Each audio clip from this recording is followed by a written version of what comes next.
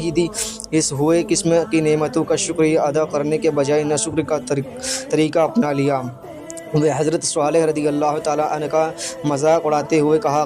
کرتے کہ اے صالح علیہ السلام، اگر ہم باطل پرست ہوتے، اللہ کے صحیح مذہب کی انکاری ہوتے اور اس کے پسندیدہ طریقے پر قائم نہ ہوتے، تو آج ہم کو یہ سونے چاندی کی بہتات، ہرے بھرے باغ اور دوسری نعمتیں حاصل نہ ہوتی۔ تم خود کو اور اپنے ماننے والے کو دیکھو اور پھر ان کی تنگحالی اور غریبی پر نظر کرو اور بتلاؤ کہ اللہ کے پیارے اور مقبول کون ہے۔ حضرت صالح علیہ السلام فرماتے، تم اپنے اس عیش اور امیری پر شیخی نہ مارو اور اللہ کے سچے رسول اور اس کے سچے دین کا مذاق نہ اڑاؤ، اس لیے اگر تمہارے گھمنڈ اور دشمنی کا یہی حال رہا تو پل بھر میں سب کچھ فنا ہو جائے گا اور پھر نہ تم رہو گے اور نہ یا تمہارا سماج۔ بے شک یہ سب اللہ کی نعمتیں ہیں، برکتیں ہیں، ان کے حاصل کرنے والے کا شکر ادا کرے اور اس کے سامنے سارے نیاز جھکائے، اور بے شک یہی عذاب و لعنت کے سامان ہے اگر ان کا استقبال شیخ و غرور کے ساتھ کیا جائے۔ اس لیے یہ سمجھنا غلطی ہے کہ عیش کا ہر سامان اللہ کی خوشنودی کا نتیجہ ہے۔ سمود کو یہ حیرانی تھی کہ یہ کیسے ممکن ہے کہ ہمیں میں کا ایک انسان اللہ کا پیغمبر بن جائے اور اللہ کا حکم سننے لگے۔ وہ بڑے تعجب سے کہتے ہیں کہ ہماری موجودگی میں اس پر خدا کی نصیحت اترتی ہے، یعنی اگر ایسا ہونا ہی تھا تو اس کے اہم تھے نہ کہ صالح علیہ السلام اور کبھی اپنی قوم کے کمزور لوگوں جو کہ مسلمان ہو گئے تھے کہ خطاب کرتے کہتے کیا تم کو یقین ہے کہ بلا شبہ صالح اپنے پروردگار کا رسول ہے؟ الاعراف اور مسلمان جواب دیتے ہیں، بے شک ہم تو اس کے لیے ہوئے پیغام پر ایمان رکھتے ہیں۔ تب یہ قوم کو انکار کرنے والے سامود قوم غصے میں کہتے ہیں بے شک ہم اس چیز کو جس پر تمہارا ایمان ہے انکار کرتے ہیں۔ بہرحال حضرت صالح علیہ السلام کو مغرور ہوا سرکش قوم نے ان کی پیغمبرانہ دعوت کا نصیحت کو ماننے سے انکار کیا اور اللہ کے نشان معجزے کو مطالبہ کیا کہ تب صالح علیہ السلام نے اللہ کے دربار میں دعا کی اور قبولیت کے بعد اپنی قوم کو سے فرمائی کہ تمہارا مطلوب نشانی اٹھنے کی شکل میں یہ موجودہ ہے کہ دیکھو اگر تم نے اس کو تکلیف پہنچائی تو پھر یہی ہلاکت کا سامان ثابت ہوگا اور اللہ نے تمہاری اور اس کے درمیان پانی کی باری طے کر دی ہے۔ اگر ایک دن تمہارا ہی اور ایک دن اس کا اس لیے اس میں فقر نہ آئے۔ قرآن مجید اسے ناقۃ اللہ کی اٹھنی کہا ہے تاکہ یہ بات نظروں میں رہے کہ یوں تو تمام مخلوق اللہ کی ملائکت ہے، مگر سمود نے چونکہ ان کو خدا کی ایک نشانی کی شکل میں طلب کیا تھا اس لیے اس کو موجودہ خصوصیت نے اس کو اللہ کی نشانی کا لقب دلایا، ساتھ ہی اس کو لقوم احتیہ تمہارے لیے ہی نشانی کہہ کر یہ بھی بتایا کہ یہ نشانی اپنے بھیتر خاص اہمیت رکھتی ہے۔ لیکن بدقسمت قوم سمود زیادہ دیر تک اس کو برداشت نہ کر سکی اور ایک دن سازش کر کے اٹھنے کو گھائل کر ڈالا۔ حضرت صالح کا جب یہ معلوم ہوا تو آنکھوں پہ آنسو لگا کر فرمانے لگے بدبخت قوم آخر تجھ سے صبر نہ ہو سکا، اب اللہ کے عذاب کا انتظار کر، 3 دن بعد نہ ٹلنے والا عذاب آئے گا اور تم سب کو ہمیشہ کے لیے تہس نہس کر دیا جائے گا۔ سمود پر عذاب آنے کی نشانیاں اگلے صبح شروع ہو گئی، یعنی پہلے دن ان سب کے چہرے اس طرح پیلے پڑ گئے جیسے کہ ہر شروعاتی حالت میں ہو جایا کرتا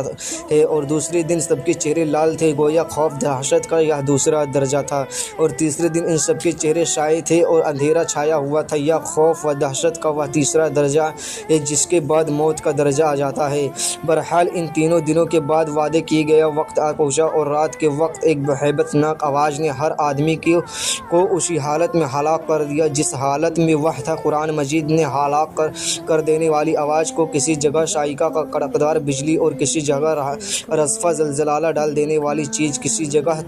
طاغیہ دہشت ناک اور کہیں شہہ چیخ فرمایا۔ ایک طرف سمود پر یہ عذاب آیا اور ان کی بستیوں کو تباہ و برباد کر کے سرکشوں کی سرکشی اور گھمنڈیوں کا انجام ظاہر ہوا، جبکہ دوسری اور حضرت صالح علیہ السلام اور ان کی پیروی کرنے والے مسلمانوں کو اللہ نے اپنی حفاظت میں لے لیا اور ان کو اس عذاب سے محفوظ رکھا۔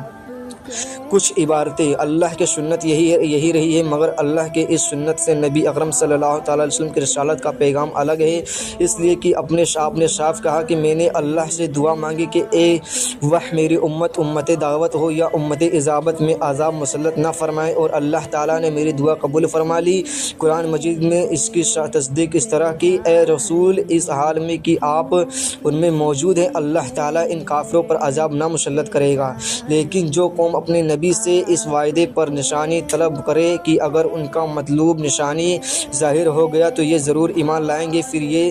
پھر دے ایمان نہ لائے تو اس قوم کی ہلاکت یقینی ہو جاتی ہے۔ اللہ تعالیٰ جب تک کہ وہ توبہ نہ کر لے اور اللہ کے دین کو قبول نہ کر لے یا اللہ کے عذاب سے شفاہ یا ہستی سے مٹ کر دوسروں کے لیے عبرت کا سبب نہ بن جائے، یا مہلک غلطی اور نفس انسان خشیشی رفیات اور دنیاوی جہاں و جلال دیکھ کر یہ سمجھ بیٹھے کہ جس قوم کا یا فرد کے پاس یہ سب کچھ موجود ہے وہ ضرور اللہ تعالیٰ کے سائے میں ہے اور ان کی خشیشی اللہ کی خوشندی کی نشانی ہے۔